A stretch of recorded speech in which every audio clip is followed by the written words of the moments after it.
नमस्कार। आज की कक्षा में हम पिछली वीडियो से आगे बढ़ते हुए शब्द रचना को आगे बढ़ाते हैं। पिछली कक्षा में हमने ये चर्चा की थी कि उत्पत्ति स्रोत के आधार पर शब्द 5 प्रकार के होते हैं: तत्सम, तद्भव, देशज, विदेशी और संकर। उसके बाद हमने ये पहचान की थी कि तत्सम और तद्भव शब्द की पहचान कैसे करते हैं।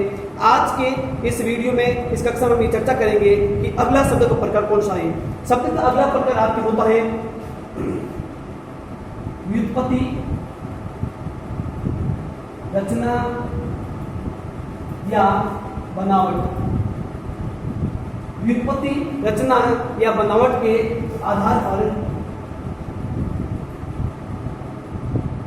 व्युत्पत्ति, रचना, बनावट के आधार पर शब्द। व्युत्पत्ति, रचना और बनावट के आधार पर शब्द कितने प्रकार के होते हैं, ये महत्वपूर्ण है। व्युत्पत्ति, रचना, बनावट के आधार पर शब्द 3 प्रकार के होते हैं।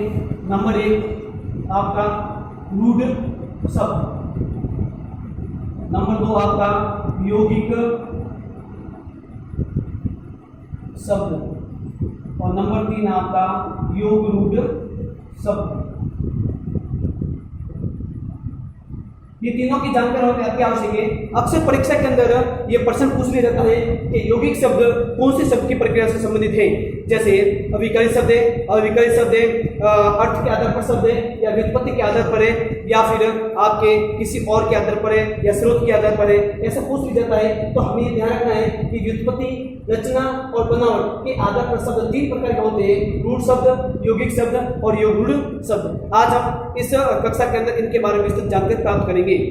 तो पहला शब्द है हमारा कि रूढ़ शब्द। रूढ़ शब्द किसे कहते हैं? रूढ़ शब्द के बारे में जानकारी अति आवश्यक है कि वे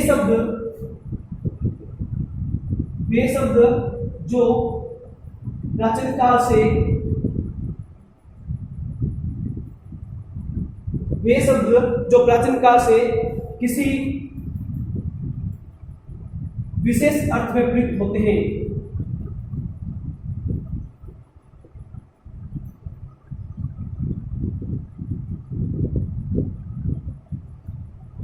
तथा उनका टुकड़े करने पर कोई अर्थ नहीं निकलता।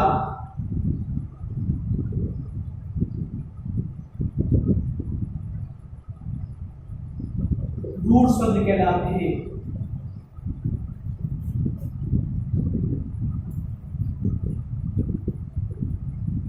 अर्थात वे शब्द जो प्राचीन काल से एक विशेष अर्थ में प्रयुक्त हो रहे हैं, जिनके टुकड़े करने पर भी कोई विशेष अर्थ नहीं निकलता है, तो ये रूढ़ शब्द कहलाते हैं। जैसे हम लिखते हैं दिन। अब दिन शब्द प्राचीन काल से एक विशेष अर्थ में चला आ रहा है कि सूर्य उदय से लेके सूर्यास्त के समय को दिन कहते हैं। अब इसके अगर टुकड़े भी कर दे, जैसे दी प्लस गुना, तो इसका कोई विशेष अर्थ नहीं निकलता है।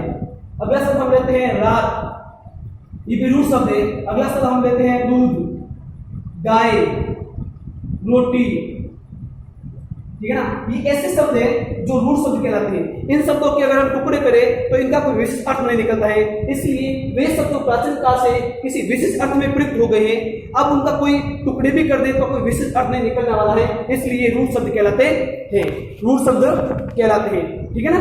जैसे दिन, रात, दूध, गाय, रोटी, ये ऐसे शब्द है, इनके कोई टुकड़े भी कर दे तो विशेष अर्थ नहीं निकलने वाला है। इसलिए रूढ़ शब्द कहलाते हैं।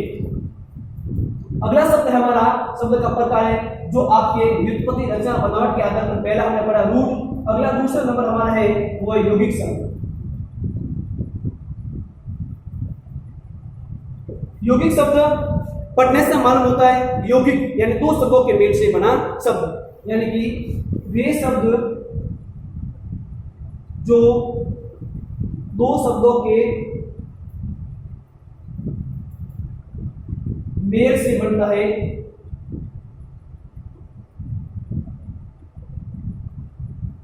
तथा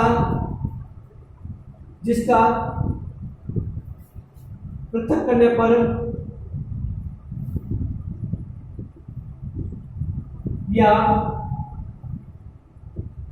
टुकड़े करने पर दोनों शब्दों के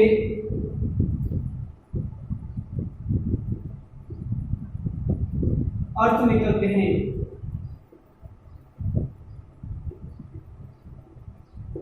वे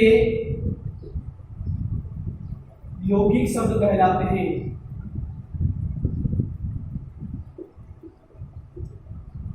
साधारण सी परिभाषा है कि वे शब्द जो दो शब्दों के मेल से बने, दो शब्दों के मेल से बने हैं और जिनके अगर हम टुकड़े करते हैं या उनको पृथक करते हैं तो उनका विशेष अर्थ निकलता है। जैसे हम सब लेते हैं विद्यालय। अब विद्यालय दो शब्दों के मेल से विद्या प्लस आलय, विद्या प्लस आलय।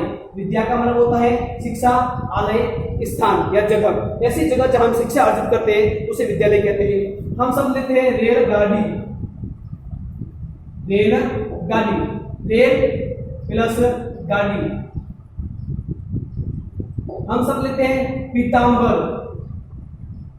ठीक है ना, पीत प्लस अंबर, पीला है वस्त्र। यानी कि वे शब्द जिनके दो भाषाओं के मेल से बने हैं, दो शब्दों के योग से बनते हैं, यौगिक शब्द कहलाते हैं। और जिनके टुकड़े करने पर दोनों शब्दों का विशेष अर्थ निकल जाता है, यौगिक शब्द कहलाता है।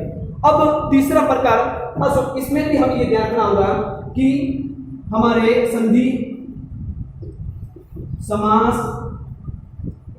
उपसर्ग, प्रत्यय के सभी शब्द यौगिक शब्द कहलाते हैं। सभी शब्द यौगिक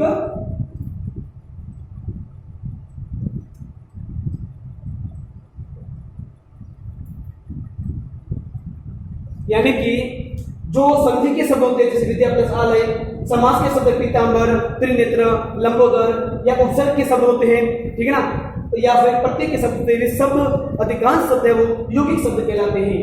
तो यौगिक शब्द बहुत ही अपने आप में इंपॉर्टेंट है। तो अगला शब्द, तीसरा प्रकार शब्द का वो हम जान के प्राप्त करते हैं कि व्युत्पत्ति, रचना और बनावट के आधार पर तीसरा शब्द कौन सा है, तो वो आपकी होगा रूढ़ यौगिक युग। यौगिक शब्द और यौगिक शब्द के मध्य अगर तुलना करें तो विशेष फर्क नहीं है, क्योंकि यौगिक शब्द भी दो शब्दों के मेल से ही बनता है। परंतु यौगिक शब्द में और यौगिक शब्द में सबसे बड़ी विशेषता यह है कि यौगिक शब्द दो शब्दों के मेल से बनने पर उनका समान अर्थ निकलता है, जबकि यौगिक शब्द दो शब्दों के मेल से बनने पर उसका विशेष अर्थ या तीसरा अर्थ निकलता है। यानी कि वे शब्द जो यौगिक शब्दों के समान ही बनते हैं,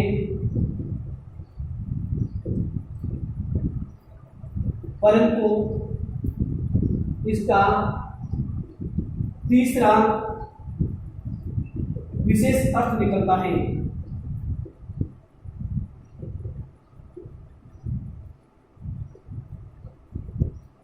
ठीक है ना, वे शब्द जो यौगिक शब्दों के समान ही बनते हैं, यौगिक शब्दों के समान या उनके मेल से बनते हैं, परंतु इसकी विशेषता सबसे ये है कि इसका एक विशेष अर्थ निकलता है। जैसे हम सब लेते हैं त्रिनेत्र।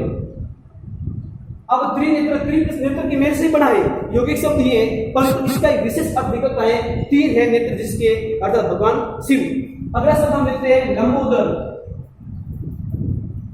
लंबोदर समास के शब्द है, लंबा है जिसका उदर का अर्थात भगवान गणेश जी। अगला शब्द हम लेते हैं दशानन।